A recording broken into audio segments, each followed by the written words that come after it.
Wrestling has more than one royal family.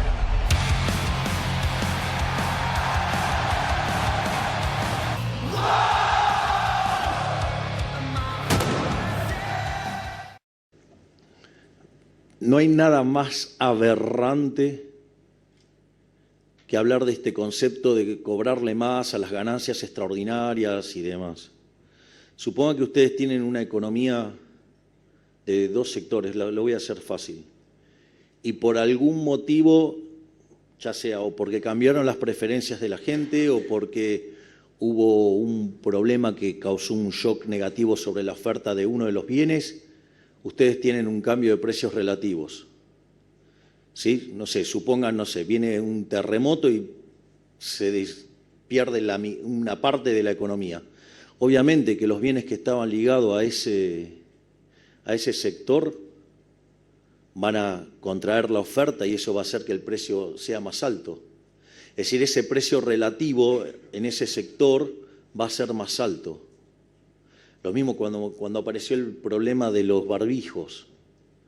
Es decir, ahora ese precio relativo más alto, esa ganancia extraordinaria, en realidad es una señal que está diciendo a dónde asignar el capital, a dónde mover el capital, cómo reasignar el capital.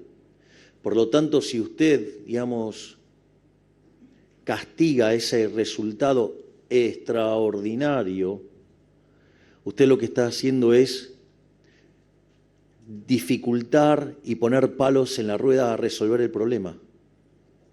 Es decir, usted necesita que esa señal de precio fluya para que los recursos se reasignen y de esa manera resolver el problema. Esto es la misma discusión que del tipo de cambio real. Digo que son un fastidio ya. Bueno, por suerte, digamos, los econochantas ya se calmaron bastante, pero, o sea, suponga, digamos, le puedo hacer el mismo. A ver, si yo tengo equilibrio fiscal, tengo constante la cantidad de dinero, no tengo elementos de la política económica que estén generando un problema artificial. Ahora, si yo tengo un problema del sector, lo voy a hacer con un ejemplo. Supongamos que tengo una economía de transables y no transables. Y por algún motivo, no sé, viene un terremoto y me rompe la mitad del sector no transable. Eso haría que el precio de los no transables, ¿qué tiene que pasar? Tiene que subir. Entonces, que en la lógica de los econochantas me estarían diciendo que el tipo de cambio real está apreciado, ¿no? Porque estaría subiendo mucho el precio de los no transables. Entonces, ¿cómo lo querrían arreglar los econochantas? Devalúa, el tipo de cambio está atrasado, devalúa. Es interesante porque si yo devalúo, o sea, les hago caso y devalúo, ¿cuál es el problema? El problema es que yo necesitaba mandar los recursos al sector no transable y devaluando, ¿qué es lo que hago? Rompo la señal de precio y por lo tanto no termino nunca de resolver el problema. Es decir, y Argentina tiene ese problema desde que tenemos esa maldita institución llamada Banco Central de la República Argentina, que utilizan el Banco Central para corregir problemas del sector real. No, los problemas del sector real se arreglan en el sector real. Es decir, lo único que puede hacer el Banco Central es mantener la inflación a raya, algo por lo cual trabajamos activamente. Entonces, si yo, digamos, violento esa señal, me pasa lo que me pasa a mí, digamos, o sea, digo, freno la cantidad de dinero, termino con el déficit fiscal y obviamente que la recomposición de precios relativos va a hacer que los no transables estén más caros. ¿Por qué? Porque durante más de 70, 80, casi 100 años me dediqué a ¿qué? A romper la señal de precios. Es decir, no es gratis. Esto también es importante porque entonces cuando aparece ese beneficio extraordinario, a ese empresario que está cosechando ese beneficio extraordinario, digo, en lugar de perseguirlo, le tendría que estar dando un premio, lo tendría que estar llevando en andas. O sea, de vuelta, piensen en el medio de la pandemia, la necesidad de los barbijos. Sí, claro que va a ganar un montón de plata, si hay un reacomodamiento de la demanda furioso. Pero ese tipo es el que me está arreglando los problemas, es el que me genera que haya una mayor cantidad de barbijos. En cambio, ¿qué pasa? Si se mete el Estado y empieza a tocar los precios, ¿qué pasa? Va a haber menos. Y encima, digamos, porque los recursos se quieren mover del sector A al sector B, pero como yo le estoy capeando el precio, el sector A se me va a destruir, pero el sector B no se va a expandir. Entonces, esa idea llena de envidia y de resentimiento, la tenemos que combatir desde el llano, digamos, porque el que gana plata es un héroe. Digo, es un benefactor social porque lo hace vendiendo precios de mejor calidad, digamos, a un mejor precio. Entonces, esto no es menor, porque si Argentina va a empezar a generar un proceso de fuerte crecimiento económico, en la medida que ustedes empiecen a generar ese proceso, se van a generar ganancias extraordinarias.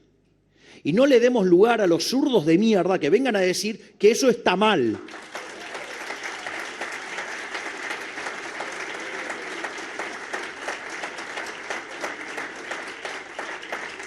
Porque ellos que se basan en la envidia, en el odio, en el resentimiento, van a venir a hinchar las pelotas con el coeficiente de Gini, la desigualdad.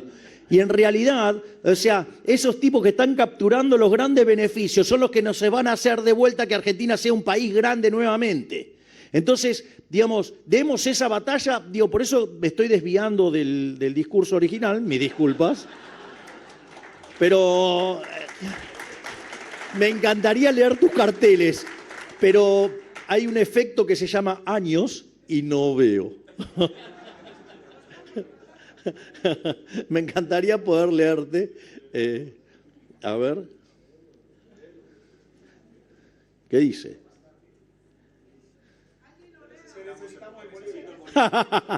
Sí, tengo muchas demandas. Hay mucha gente proponiéndome que me vaya a otros países a hacer lo mismo. Digamos, voy a tener un problema de nacionalidad.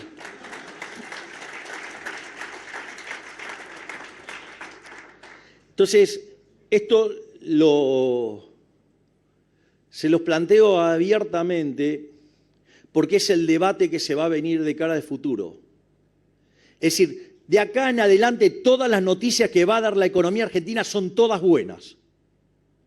Es más, si ustedes toman hasta el peor número que salió, el último que salió, que fue el de la pobreza, si ustedes decomponen entre el primer trimestre y el segundo trimestre, la pobreza es cierto que tocó el 56%, pero ya después en el segundo cayó al 51%.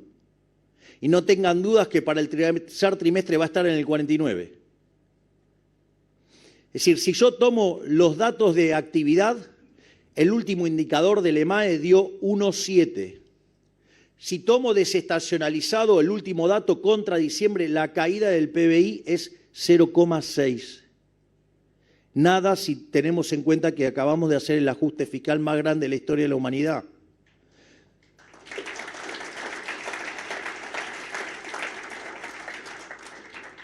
Es más, es un ejercicio heroico, no quiere decir que estoy hablando del número que voy a dar, aclaro, pero para que tengan una idea de la velocidad. Una economía cuando crece fuerte, supongamos 5%, el desestacionalizado crece 0,4 mensual. El último dato dio 1,7. Eso significa que la velocidad que mostró el último dato es de una economía como que se mueve a un ritmo del 23%. Es decir, ustedes se dan cuenta, ¿no? Digamos, porque el otro día me llegó la referencia de cierto periodista imbécil, y lo digo en estos términos para que no puedan saber si estoy hablando de un hombre o una mujer.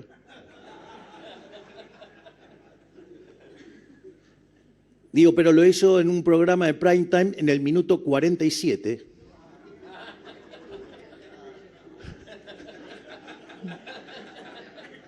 Así que, como verán, lo tenemos bien calibrado. A esos delincuentes los tenemos bien calibrados. Pero no se crean que van a tener que ir a buscar en lugares de la grilla hostiles, ¿eh? Ojo. Dicho esto, el número que se publicó ayer de 1,5 es buenísimo.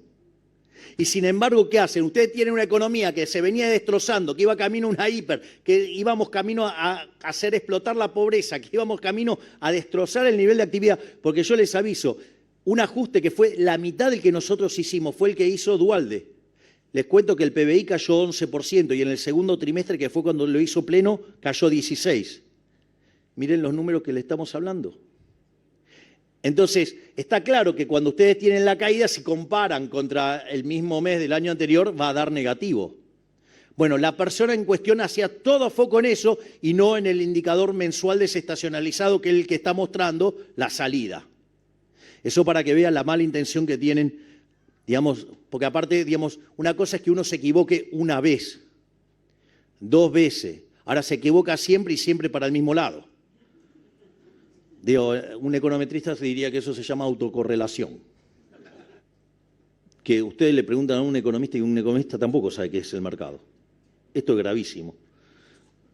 Porque preguntar qué es el mercado y que me contesten tratando de poner en palabras una curva de oferta y demanda habla muy mal del profesional en cuestión. El mercado es un proceso de cooperación social donde los individuos intercambian voluntariamente derechos de propiedad.